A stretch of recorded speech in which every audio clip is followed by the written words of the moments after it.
Why is the United States on the brink of war with a country that once called it a trusted friend? To answer that, we have to go back to 1953, to a secret operation with a simple name and massive consequences, Operation Ajax. This is the story of how the CIA and MI6 overthrew a popular democratic government in 4 days for oil and power, and how that one decision still shapes every US-Iran crisis you see on the news. For much of the 1800s and early 1900s, Iran was caught between two empires. Britain wanted its resources, Russia wanted its territory. Foreign deals carved the country into spheres of influence, and ordinary Iranians paid the price. Back then, if you asked an ordinary Iranian which foreign powers were exploiting their country, they'd say Britain and Russia. America? America looked like the exception, the powerful outsider that wasn't trying to colonize them. American missionaries arrived as teachers and engineers, not soldiers. The United States hadn't joined the imperial carve-up, and that made all the difference. For a brief window in history, Iranians genuinely trusted America. That trust began to unravel because of one thing: oil. In the early 1900s, a British concession evolved into the Anglo-Iranian Oil Company, later known as BP. Britain's grip on Iranian oil was total. Iran's oil fueled foreign warships and foreign factories, while millions of Iranians lived in poverty, watching their national wealth leave the country by tanker. The arrangement wasn't just unfair, it was humiliating.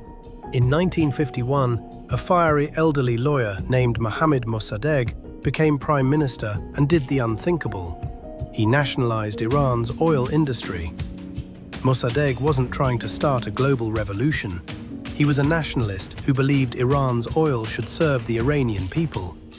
For that, he became public enemy #1 in London, and soon in Washington.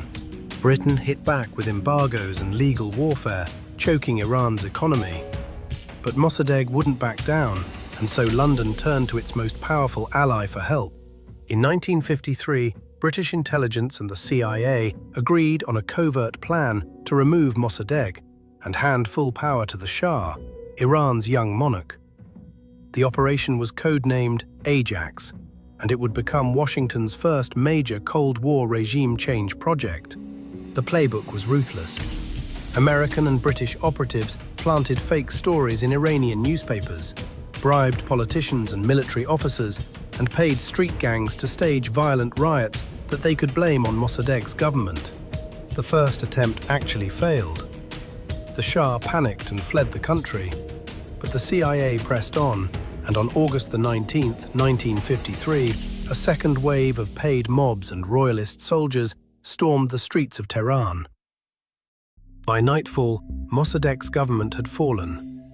He was arrested in his pajamas and spent the rest of his life under house arrest. The Shah flew home to a hero's welcome, stage-managed by the very intelligence agencies that had put him there. In just 4 days, a democratically elected government was replaced by a friendly autocrat, and the full story stayed buried in classified files for decades. For the next 25 years, the Shah ruled as Washington's most reliable Middle Eastern ally. He bought American weapons, modernized the economy, and projected a pro-Western image to the world. But inside Iran, millions saw him as a foreign puppet, installed by a coup, sustained by secret police. In 1979, that anger exploded. A revolution swept the Shah from power and created an Islamic republic that defined itself against the United States. Students stormed the American embassy and took 52 hostages for 444 days. Formal ties between the two countries were shattered, and they have never recovered. So when you see missile strikes, sanctions, or talk of attacking Iran today, you're looking at the latest chapter in a story that started not with religion, but with a secret decision to protect oil and empire in 1953. Here's what I want to know from you. If the US and Iran were once genuine friends, and that friendship was broken in a backroom coup, what would it actually take to rebuild trust today? Is this really about nuclear programs, Or is it unfinished business from Operation Ajax? Tell me in the comments. If you found this breakdown useful, hit subscribe right now. This is just part 1. Next, we're diving into how the 1979 revolution, the hostage crisis, and the nuclear standoff all trace back to these 4 days in 1953. Turn on notifications so you don't miss it.